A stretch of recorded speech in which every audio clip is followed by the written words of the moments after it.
السلام عليكم ورحمة الله وبركاته. إلى حضرة النبي المصطفى محمد صلى الله عليه وسلم وعلى آله وأصحابه الطيبين الطاهرين شئن الله لهم الفاتحة. أعوذ بالله من الشيطان الرجيم. بسم الله الرحمن الرحيم. الحمد لله رب العالمين الرحمن الرحيم مالك يوم الدين إياك نعبد وإياك نستعين اهدنا الصراط المستقيم صراط الذين أنعمت عليهم غير المغضوب عليهم ولا الضالين آمين.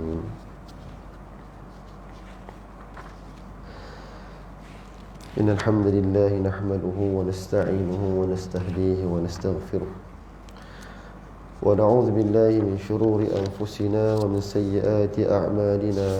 من يهده الله فلا مضل له ومن يضلله فلا هادي له.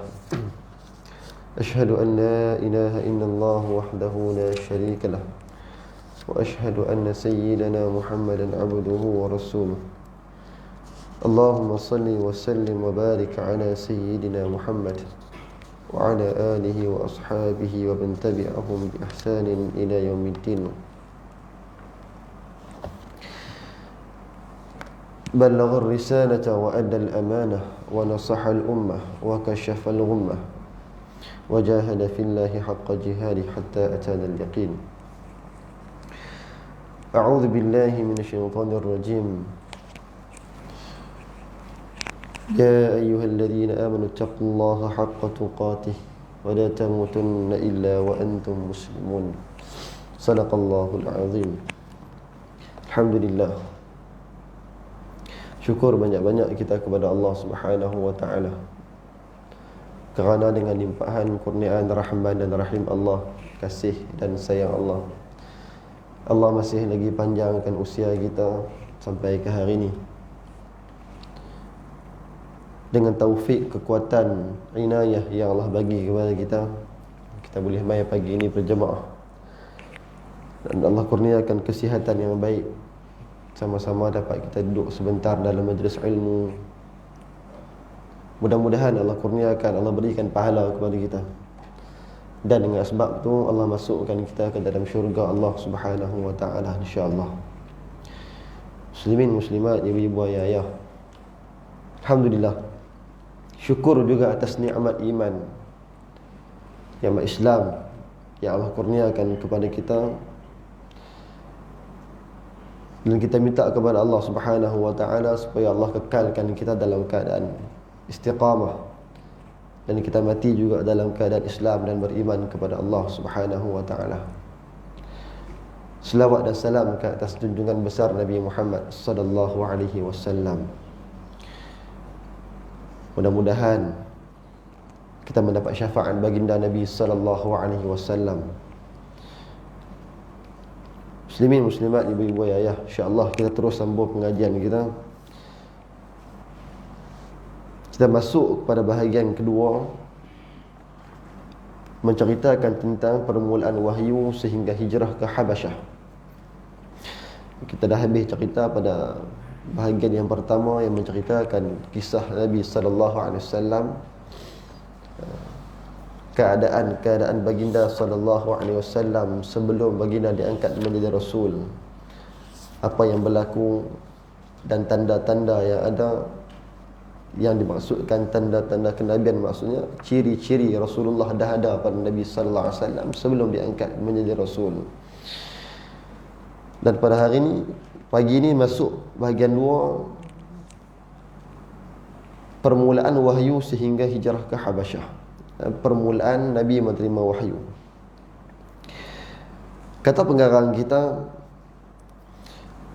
di dalam tempoh ini peristiwa-peristiwa sejarah berikut terbukti berlaku.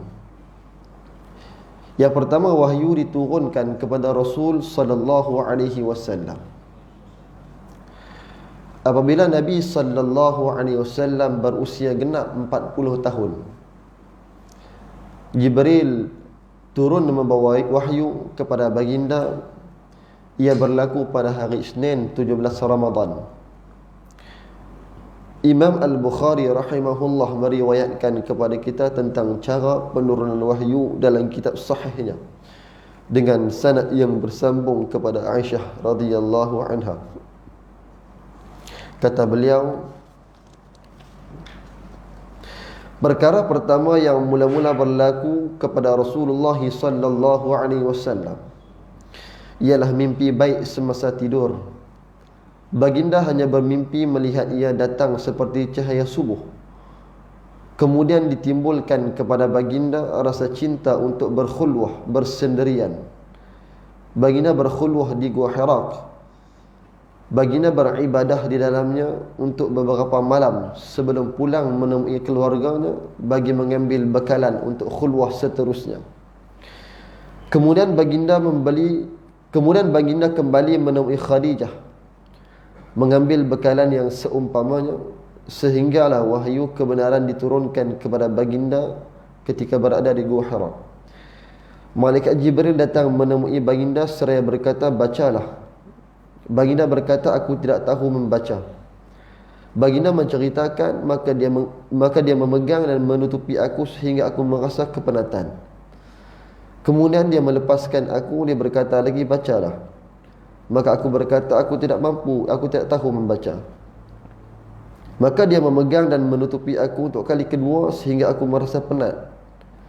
Kemudian dia melepaskan aku, dia berkata kembali, bacalah. Maka aku berkata, aku tidak tahu membaca. Maka dia memegang dan menutupi aku untuk kali ketiga. Kemudian dia melepaskan aku seraya berkata, Iqra' bismi rabbikal ladzi khalaq. Khalaqal insana min 'alaq. Iqra' wa rabbukal akram. Alladzi 'allama bil qalam. 'Allamal insana ma lam ya'lam. Bacalah wahai Muhammad dengan nama Tuhanmu yang menciptakan sekalian makhluk. Dia menciptakan manusia dari sebuku darah beku. Bacalah, dan Tuhanmu yang maha pemurah, yang mengajar manusia melalui pena dan tulisan, dan mengajarkan manusia apa yang tidak diketahuinya. Al-Alaq 1 hingga 5. Permulaan wahyu diturunkan. Dikatakan bahawa ketika mana usia Nabi SAW genap 40 tahun, ketika usia itulah Nabi SAW mula menerima wahyu yang pertama. Dan peristiwa itu berlaku mengikut buku kita ni, dia kata pada hari Isnin 17 Ramadan. Inilah yang dinamakan Nuzul Quran, hari yang kita sambut Nuzul Quran, dia 17 Ramadan. Cuma penurunan Al-Quran dia berlaku beberapa peringkat. Kerana Al-Quran ini dia diturunkan kepada Nabi SAW secara berperingkat, munajaman 22 tahun lebih. 22 tahun lebih. Adapun Al-Quran yang diturunkan, ulama mengatakan Al-Quran yang diturunkan dan disimpan ke Lauh Mahfuz itu adalah sekaligus 30 juzuk. Dan daripada Lauh Mahfuz diturunkan ke Baitul Izzah. Kemudian turun kepada Nabi sallallahu alaihi wasallam berperingkat-peringkat selama 22 tahun lebih. Daripada Lauh Mahfuz turun kali yang pertama itu adalah sekaligus. Sebab tu Al-Quran sebut inna anzalnahu fi lailatul qadar. Inna anzalnahu fi lailatul qadar. Sesungguhnya Al-Quran tu diturunkan pada Al-Qadar, pada malam Al-Qadar. Sebab kalau kita tengok tadi tuan, kalau kita mengatakan Al-Quran itu diturunkan pada 17 Ramadan, sedangkan Allah mengatakan Al-Quran itu diturunkan pada malam Al-Qadar. Syahrul Ramadan alladhi unzila fihi Al-Quran hudan linnas. Al-Quran itu yang pertama diturunkan pada bulan Ramadan. Yang kedua Allah kata Al-Quran itu diturunkan pada malam Al-Qadar. Dan kita pun tahu, kita pun maklum Al-Qadar ini dia berlaku pada akhir malam Ramadan. Betul tak? 10 malam terakhir Ramadan. Yang ni sepakat ulama mengatakan 10 malam akhir Ramadan. Walaupun ada yang mengatakan selain daripada tu. Dan Nabi juga mengatakan carilah malam-malam ganjil pada 10 terakhir Ramadan, kerana waktu itulah turunnya Al-Qadar. Jadi tuan-tuan, 10 malam terakhir itu tanda-tanda Al-Qadar, yakni malam-malam ganjil daripada malam 21, malam 20 lah sampai 30 tu. Nabi kita carilah pada malam-malam tersebut Al-Qadar.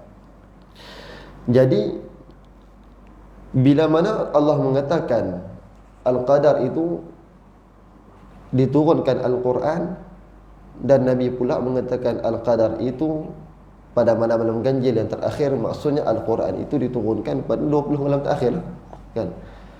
Dan kita sambut pada 17 Ramadan. 17 Ramadan itu tak termasuk dalam malam-malam ganjil lagi. Jadi dia ada persoalan. Kenapa kita sambut nuzul Quran pada 17 hari bulan? Adakah Al-Quran turun pada hari itu? Dan adakah 17 hari bulan itu malam Al-Qadar? Sebab Allah kata inna anzalnahu fi lailatul qadar. Sesungguhnya Al-Quran itu diturunkan pada malam Al-Qadar. Jadi tuan, ini yang dikatakan Al-Quran yang pada pertama kalinya mungkin ya, pada pertama kalinya yang dikatakan 30 juzuk disimpan, sekali turun lengkap 30 juzuk, dan kemudiannya diturunkan daripada Baitul Izzah kepada Nabi sallallahu alaihi wasallam berperingkat selama 22 tahun lebih itu. Itulah yang berperingkat. Yang kali pertama tu mungkin. Ni pun perbahasan ulama banyak tuan. Bila tarikh yang tepat ataupun hari yang tepat yang diturunkan Al-Quran. Tapi kita memilih pada 17 Ramadan untuk kita sambut nuzul Quran, dan kita cuti pada hari itu. Selesai masalah. Cuti kan. Jadi untuk Quran ini diturunkan, hikmahnya ulama mengatakan diturunkan berperingkat kerana terlalu banyak hikmahnya. Antaranya dia nak meletakkan hati Nabi sallallahu alaihi wasallam dalam menerima wahyu Al-Quran.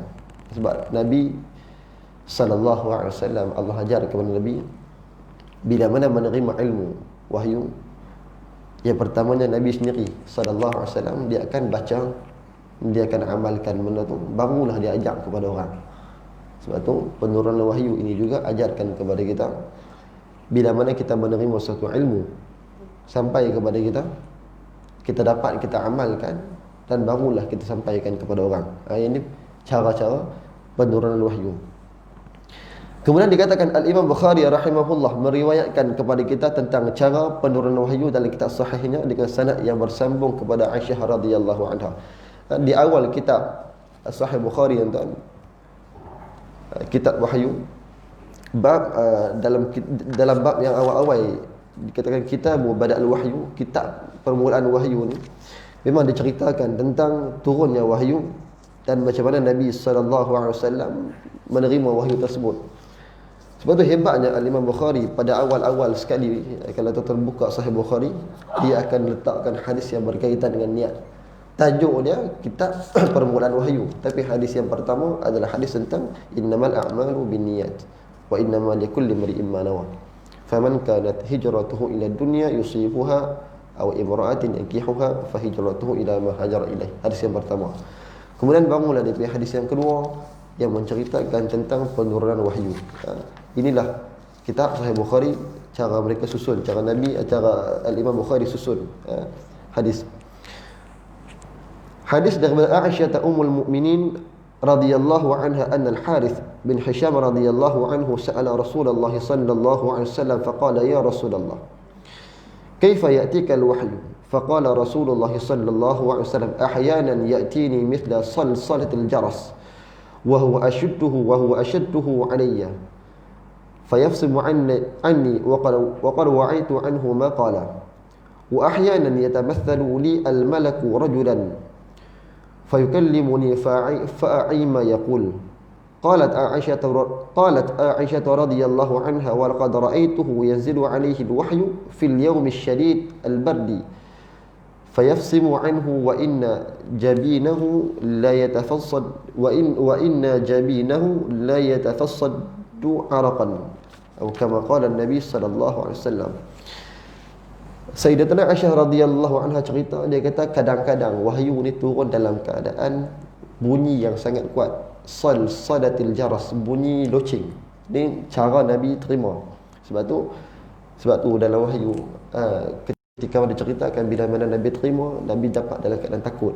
Ada kadang-kadang Nabi dapat dalam keadaan gemetar badan Nabi, sejuk. Kadang-kadang wahyu tu turun menyakitkan. Kadang-kadang wahyu tu turun Nabi rasa selesa. Sebab tu tak sama cara Nabi terima. Sebab tu dia katakan ahyanan, kadang-kadang yakti ni wahyu tu datang kepada Nabi seperti bunyi deringan, bunyi loceng yang kuat, sadatil jaras. Wa huwa ashudduhu alayya, dan yang ni yang paling teruk. Nabi kata kalaulah wahyu datang dalam keadaan macam ni, yang ni paling teruk. Sakit. Macam mana rupa kita pun tak tahu. Sebab kita pun tak pernah terima wahyu. Wahyu tak turun dekat kita. Kita terus baca Quran dia. Dapatkan Nabi sallallahu alaihi wasallam. Dan wa ahyanan yatamathalu li al-malaku rajulan, dan kadang-kadang wahyu datang dalam keadaan Jibril alaihi salam dia menyerupai manusia. Malaikat yang menyerupai manusia. Yang Nabi terima ketika mana wahyu yang pertama. Sebab tu diceritakan bahawa bila mana wahyu yang pertama ni, sebelum Nabi terima, apa yang Nabi buat? Nabi berkhulwah, bersendirian. Nabi waktu tu Nabi berkhulwah di Gua Hira. Dan dikatakan bekalan-bekalan makanan juga disediakan. Nabi turun, Nabi ambil. Sebab kita hari tu kita cerita dah, khulwah ataupun gua ni apa kaitan dia dengan orang yang nak bertakarub kepada Allah Subhanahu wa taala. Bukan nak cerita kata gua tu, tapi nak cerita kata kesunyian. Kadang-kadang kita perlukan kepada khulwah untuk kita dekatkan diri kepada Allah Subhanahu wa taala seperti mana Nabi buat, sehingga Nabi bertemu dengan Jibril alaihi salam. Dan waktu ketika itulah terimalah wahyu yang pertama. Malaikat Jibril mai jumpa Nabi sallallahu alaihi wasallam dan peluk Nabi sehingga Nabi rasa takut, dan Jibril mengatakan iqra. Dan waktu itulah Nabi mengatakan ma ana biqari. Ma ana biqari. 3 kali peristiwa tu berlaku. Maksudnya Nabi ulang benda yang sama, Jibril juga ulang benda yang sama. Jibril mai dia peluk Nabi sallallahu alaihi wasallam dalam keadaan Nabi takut. Dan Jibril mengatakan iqra, dan Nabi kata ma ana biqari. Ma ana biqari. Sebab tu ulama mengatakan Nabi sebut dalam keadaan takut, dan pengakuan Nabi tu jelas. Nak kata aku betul-betul tak tahu baca. Bukan buat-buat tak reti. Sebab tu Nabi menggunakan perkataan ma ana biqari. Nabi tak menggunakan ma qara'tu. Sebab tu ulama mengatakan boleh saja Nabi menjawab ma qara'tu, aku tak reti baca. Tapi Nabi menggunakan perkataan ba di situ yang dikatakan takkid, ma ana biqari. Aku sungguh-sungguh tak reti baca. Sungguh-sungguh aku tak reti baca, bukan main-main. Sehinggalah kali ketiga habis barulah Malaikat Jibril alaihi salam menggunakan baca iqra bismi rabbikal ladzi khalaq khalaqal insana min 'alaq. Iqra wa rabbukal akram alladzi 'allama bil qalam 'allamal insana ma lam ya'lam.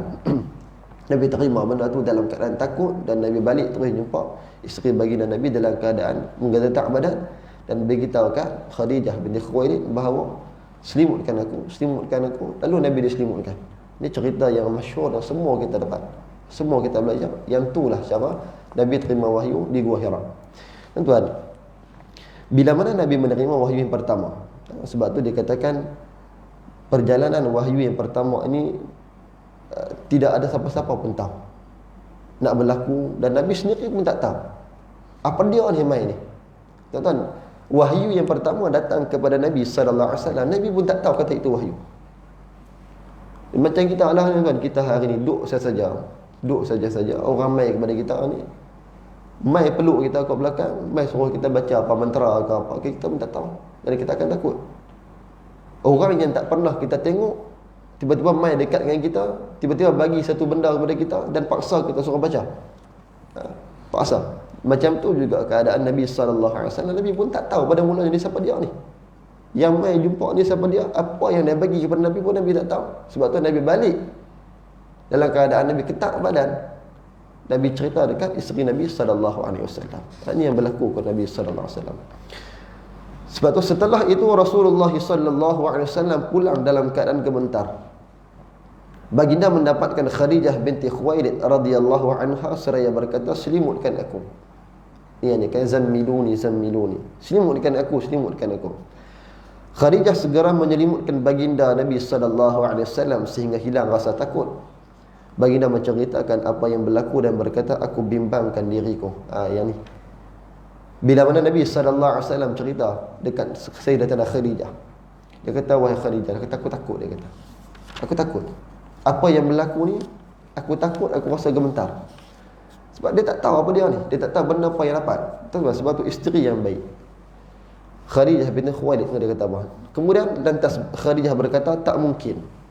Demi Allah, Allah tidak sekali-kali akan menghina kamu. Kamu menyambung silaturrahim. Kamu menanggung pihak yang lemah. Kamu memberi pendapatan kepada mereka yang tidak berharta. Memuliakan tetamu dan menolong mereka yang hak.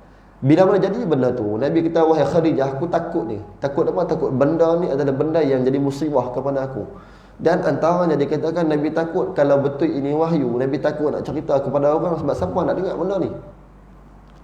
Kalau aku pergi cerita kat orang pun, orang akan kata Nabi gila mungkin. Orang kata Nabi tak waras.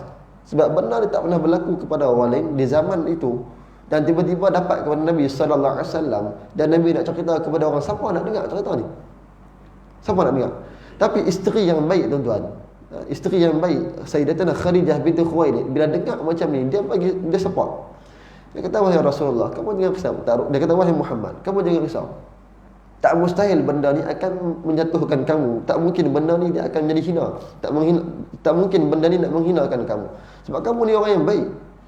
Nabi kata orang yang baik, dia tidak akan mendapat kehinaan teruk. Dan Khadijah bagi support emosi, kata kamu ni orang yang menyambung silaturahim, kamu ni orang yang menginfakkan di jalan Allah, kamu tolong orang yang susah, kamu memuliakan tetamu, dan orang yang macam ni tak mungkin Allah hinakan. Dan bukan setakat tu tuan-tuan, Sayyidatina Khadijah binti Khuwailid bawa Nabi sallallahu alaihi wasallam pergi jumpa seseorang nak meyakinkan Nabi sallallahu alaihi wasallam. Tu hebatnya isteri.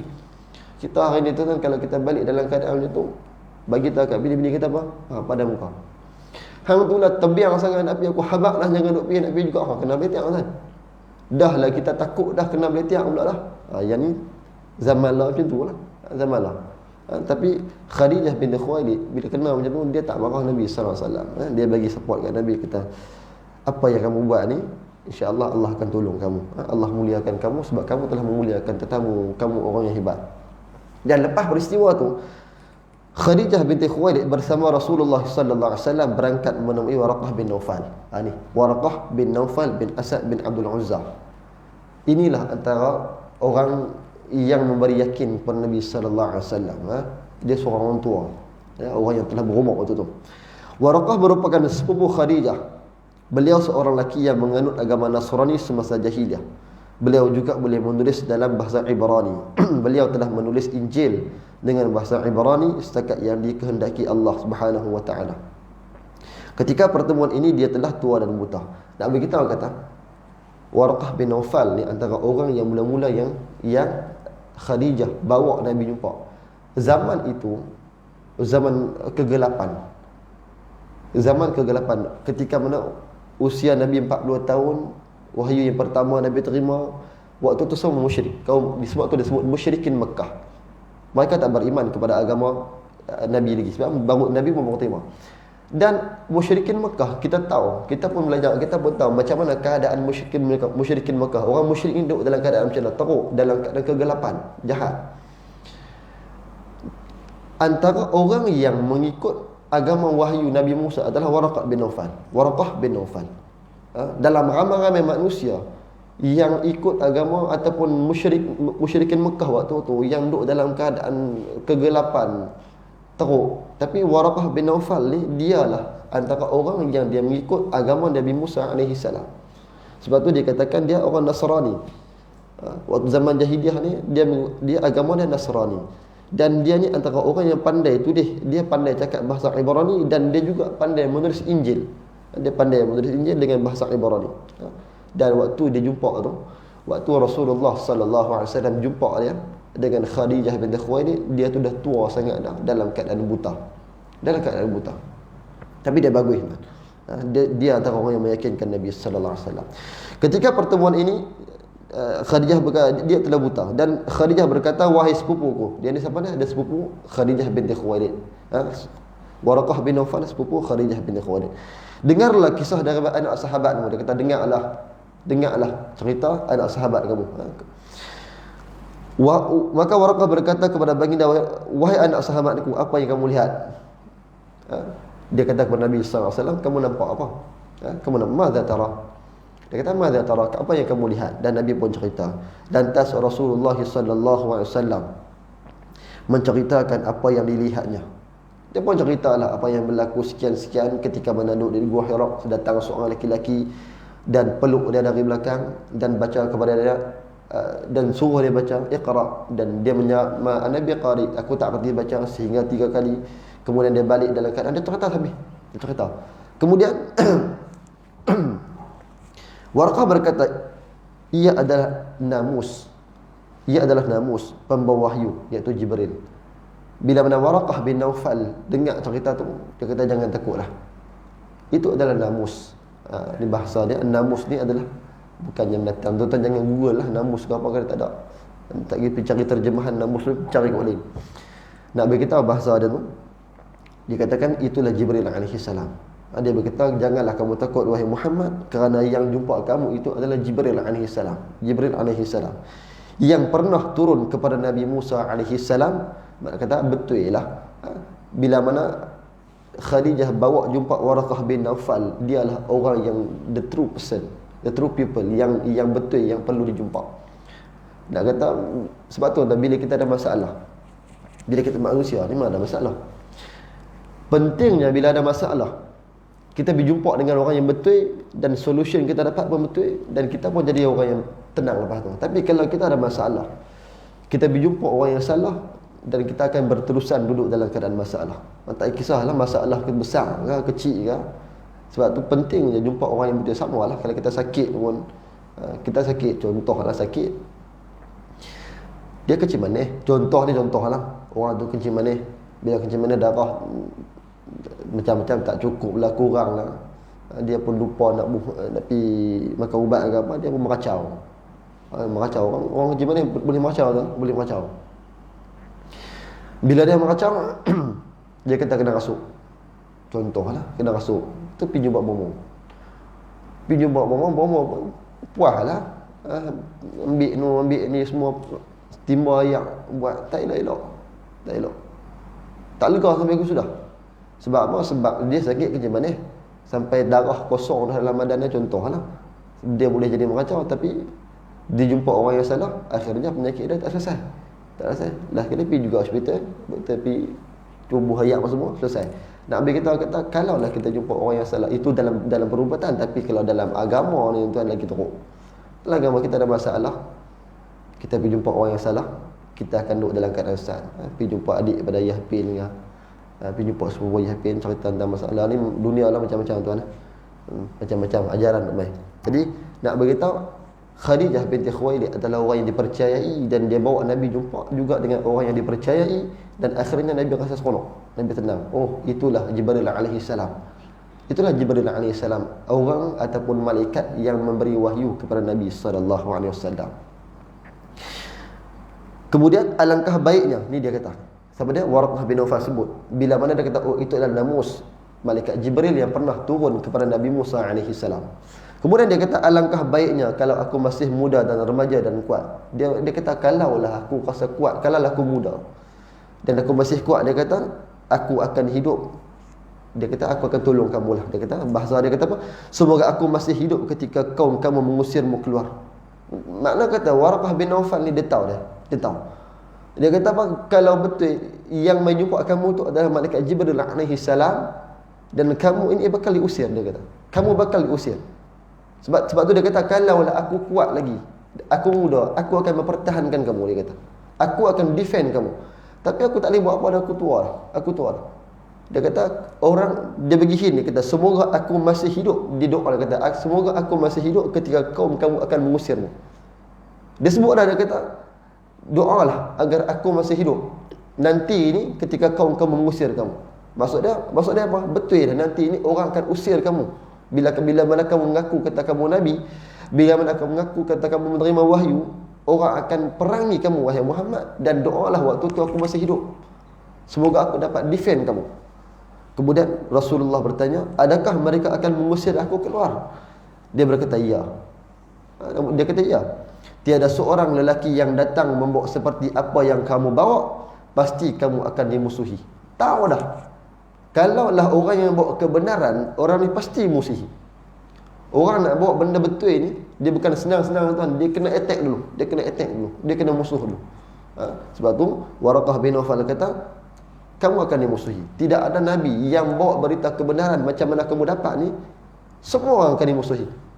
Sebab tu daripada Nabi-Nabi sebelum, Nabi Adam, Idris, sejarah Nabi-Nabi, semua dimusuhi. Semua kena perang. Nabi Musa pun kena, orang tak percaya kepada dia. Fir'aun dan sebagainya berkelahi. Bukan maksudnya sampailah dakwah Nabi Musa tu tak mau terima. Semua orang tak mau terima. Fir'aun tak mau terima. Nabi pun beritahu kepada Allah Subhanahu Wa Taala bahawa memang Fir'aun ni orang yang melampau, orang yang sombong, yang tak mau terima wahyu. Sehingga Allah matikan Fir'aun, macam mana kisah yang kita baca, tenggelam dalam air. Ini semua nak beritahu kata memang peristiwa Nabi-Nabi sebelum ni juga adalah mereka orang yang ingkar. Pembesar-pembesar zaman tu ingkar. Sama juga, sehingga Nabi menerima wahyu, dia juga bakal diusir, dia juga akan bakal diperangi. Sebab dia katakan, dia berkata, ya, tiada seorang laki-laki yang datang membawa seperti apa yang kamu bawa, pasti akan dimusuhi. Sekiranya aku sempat dengan hari itu, aku akan menolong kamu semampu. Dia kata, kalaulah waktu kamu kena usir itu aku masih hidup, dia kata, aku akan mempertahankan, aku akan tolong kamu. Tidak lama kemudian Waraqah meninggal dunia, sementara wahyu pula telah terhenti sementara waktu. Nak bagi tahu kata ni antara lelaki yang betul, atau orang yang betul yang Nabi jumpa, yang bagi tahu kat Nabi sallallahu alaihi wasallam, kamu akan dimusuhi, kamu akan diusir, kamu akan diperangi, dan aku akan jadi orang yang mempertahankan kamu sekiranya aku masih hidup. Tapi takdir Allah Subhanahu Wa Taala, lepas pada tu dia pun meninggal. Waraqah bin Nawfal pun meninggal. Dan apa yang berlaku peristiwa lepas-lepas tu betul. Nabi diperangi, Nabi dimusir. Bermula Nabi terima wahyu umur 40 sehinggalah Nabi wafat. Dan tuan, sejarah menceritakan memang sepanjang hari ataupun sepanjang minggu, sepanjang bulan Nabi akan diserang. Duduk di Mekah diperangi oleh Quraisy. Duduk di Mekah diperangi oleh Quraisy. Sehingga Nabi diusir dan Nabi berhijrah ke Madinah. Sampai di Madinah, kenal juga Nabi perang dengan siapa? Dengan geng munafik. Sampai di Mekah, Nabi perang, bukanlah Nabi perang, maksudnya Nabi ada krisis, ada golongan yang masih mencari salah Nabi sallallahu alaihi wasallam. Di samping Nabi duduk di Madinah atau Nabi duduk perang dengan musyrikin Mekah, sisi peperangan yang banyak. Dan ada juga satu golongan yang dinamakan munafik yang tak habis-habis cari jalan untuk menjatuhkan Nabi sallallahu alaihi wasallam. Dan golongan ni, orang munafik ni disebut dalam Quran jelas. Baru tadi tu Imam baca, idza ja'akal munafiqun qalu nashhadu innaka la rasulullah wallahu ya'lamu innal munafiqin wallahu ya'lamu innaka la rasuluhu wallahu ya'lamu wallahu yashhadu innal munafiqina lakazibun, sampai akhir ayat, akhir surah. Allah cerita lengkap dah dalam Quran tentang orang munafik ni. Memang orang munafik. Sebab tu Quran, bila mana ulama mengatakan tafsir, bila mana Allah menceritakan dalam Quran dan dalam keadaan tidak menyebut nama yang lengkap, tidak menyebut nama detail, nama orang tu siapa dia, bin siapa dia, bila mana Quran tak menyebut nama lengkap, maksud dia perangai orang macam tu dia akan ada sampai bila-bila. Tapi kalau Quran dia menyebut tentang kisah dan menceritakan nama disebut nama orang tersebut dengan kisah dia, dan kisah macam tu tak akan ulang balik dah dalam Quran, dalam zaman ni. Sekali itu je. Macam contoh macam orang munafik. Ayat ni diturunkan kepada orang munafik, khususnya Abdullah bin Ubay. Contoh. Sebab tu humul ladzina yaquluna, humul ladzi digunakan perkataan hum. Hum tu ulama mengatakan merujuk kepada Abdullah bin Ubay dan golongan-golongan dia. Tapi tak disebutkan nama, disebutkan humul ladzina yaquluna la tunfiqu ala man 'inda Rasulillah. Dia sebut hum, mereka itu.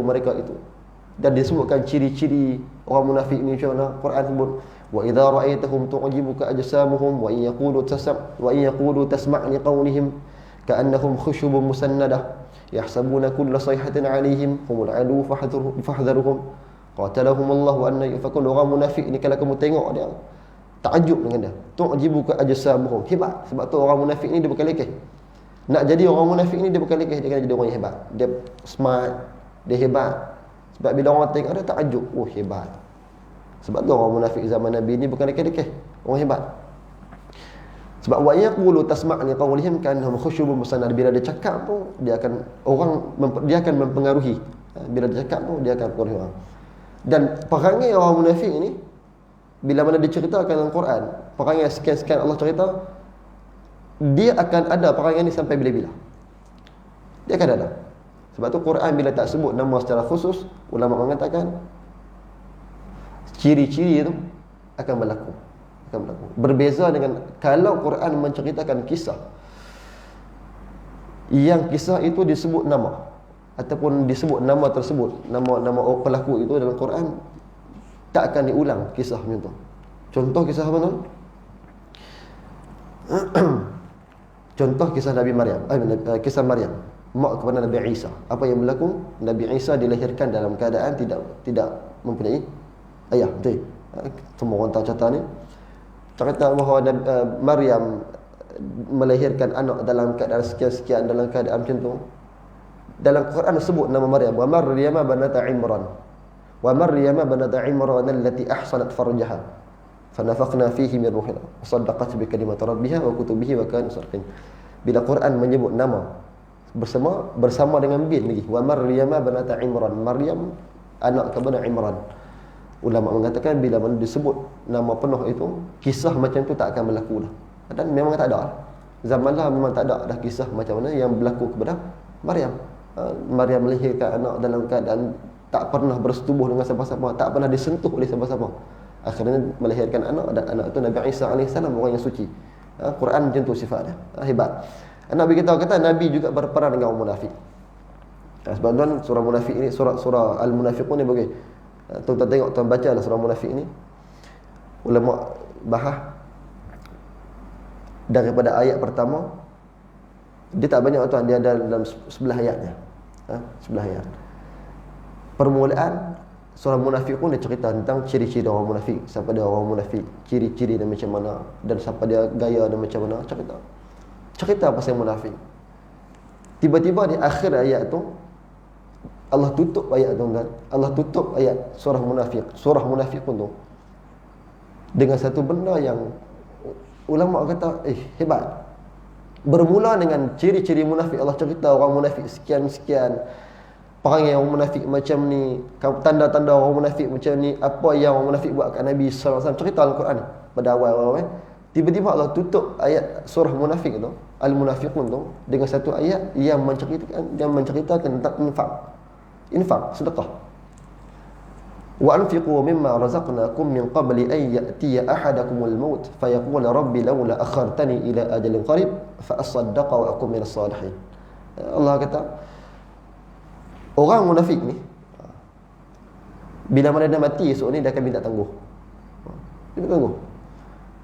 Sebab tu ulama mengatakan antara perkara nak bersihkan diri kita daripada sifat munafik, nifaq, adalah dengan cara infak. Sebab tu kata dasar yang sama, nafaqah. Infak munafik. Kata dasar yang sama. Infak benda yang baik, nifaq benda yang jahat. Tapi kata dasar yang sama dalam bahasa Arab. Hebat kan Quran. Tapi ulama berkata cara-cara nak membersihkan diri, nak menjauhkan daripada munafik adalah dengan cara berinfak. Salah satunya lah. Sebab tu Allah mulakan dengan cerita orang munafik, sifat munafik. Akhirnya Allah cerita pasal wa anfiqu mimma razaqnakum, berinfaklah dari rezeki yang Allah bagi kepada kamu min qabli an ya'ti ahadakumul maut, sebelum mati datang jumpa kamu. Fayaqula rabbi laula akhartani ila ajalin qarib. Sebab apa? Bila mati dah jumpa kamu dah, bila kamu mati dah, kamu akan minta tangguh. Ya Allah, tangguh sikit mati aku.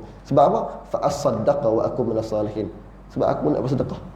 Dah mati dah baru minta, ya Allah kalau kamu boleh tangguh nanti, tangguhlah kematianku. Sebab apa? Fa asaddaqa wa akum minas salihin. Sebab aku nak bersedekah dan aku nak jadi orang yang soleh.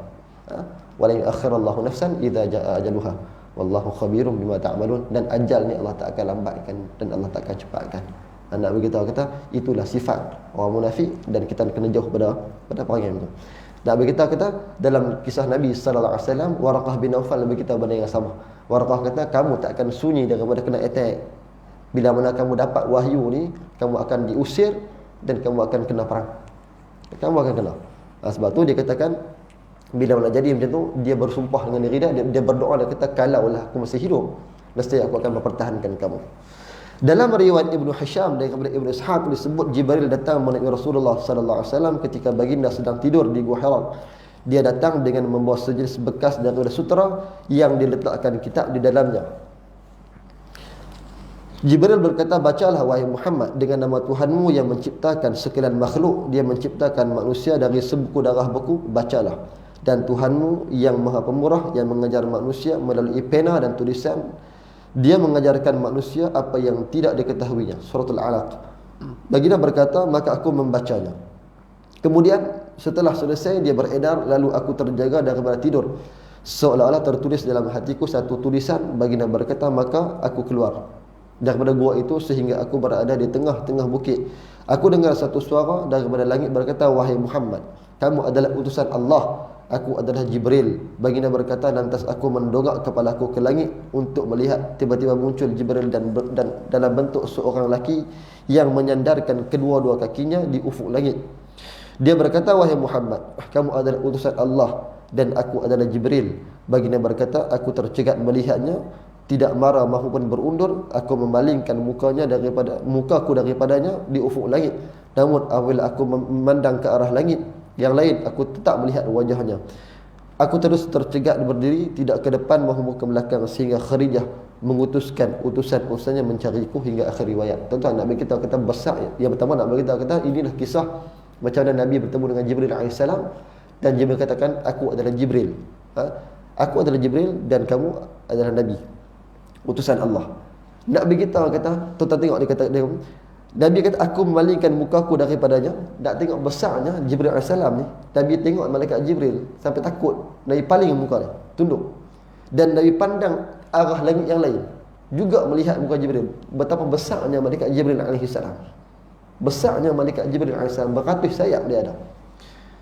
Tuan, malaikat Jibril ni pun dah Nabi takut dah tengok. Sebab tu dia katakan malaikat Jibril duduk di antara langit dan bumi. Di antara langit ini besarnya, pandang tu ada malaikat. Takut Nabi SAW, tunduk. Pandang wajah di muka yang lain, juga nampak malaikat Jibril AS. Tuan-tuan tak tahu betapa besarnya wajah ataupun diri malaikat Jibril AS. Sebab malaikat Jibril antara malaikat yang diutuskan oleh Allah untuk memberi wahyu. Sebab tu diceritakan kadang-kadang malaikat datang dalam keadaan lelaki yang handsome, lelaki yang cantik. Sebab tu itulah rupa, tapi dia katakan itulah rupa asal malaikat Jibril.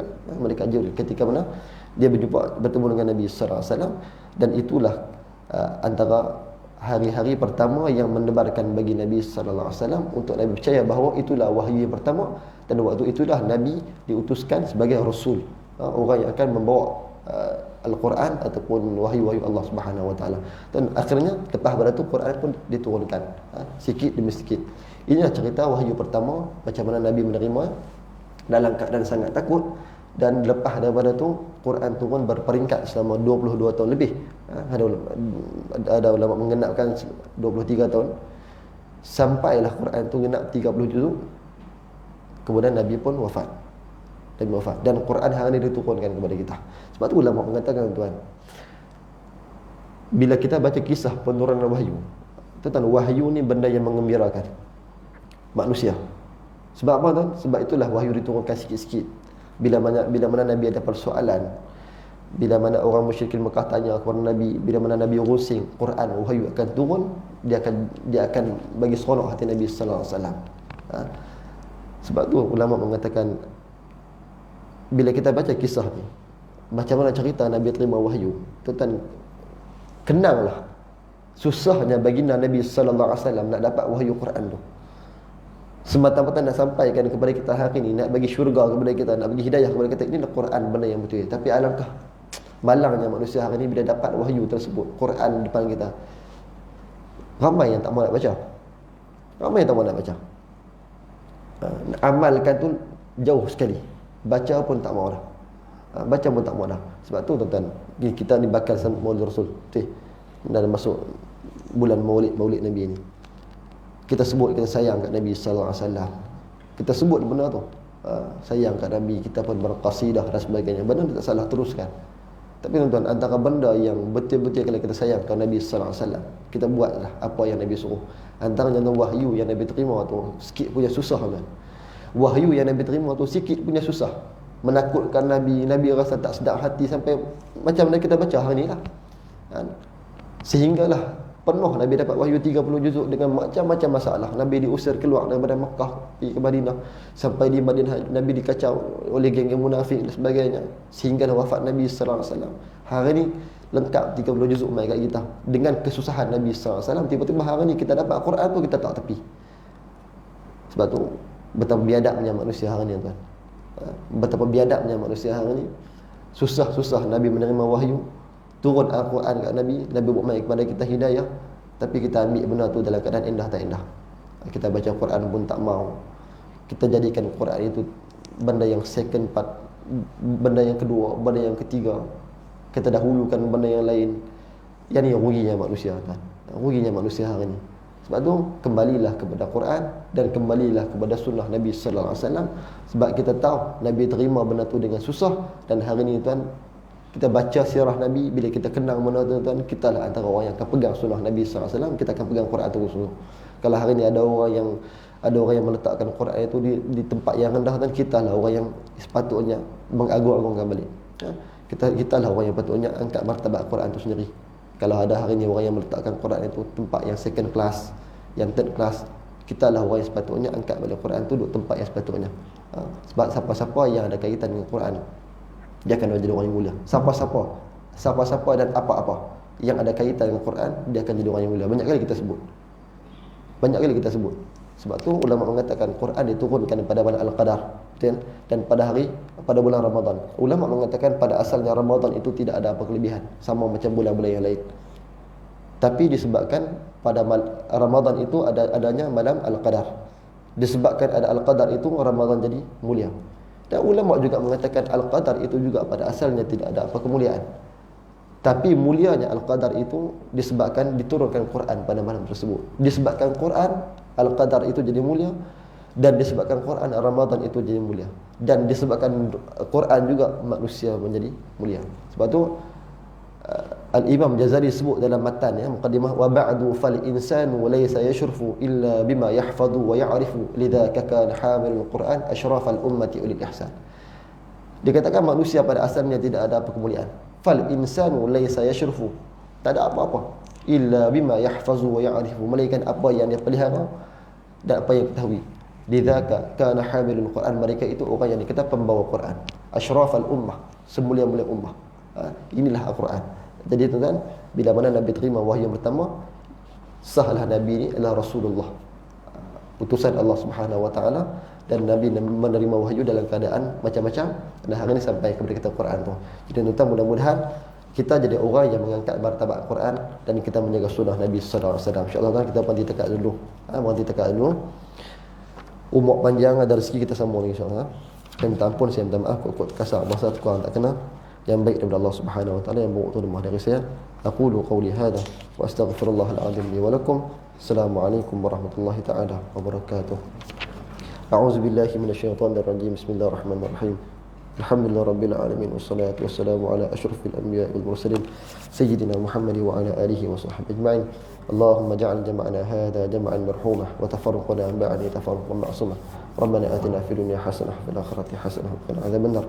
Wa sallallahu ala sayyidina Muhammad wa ala alihi wa sahbihi ajma'in walhamdulillahi rabbil alamin. Assalamualaikum warahmatullahi wabarakatuh.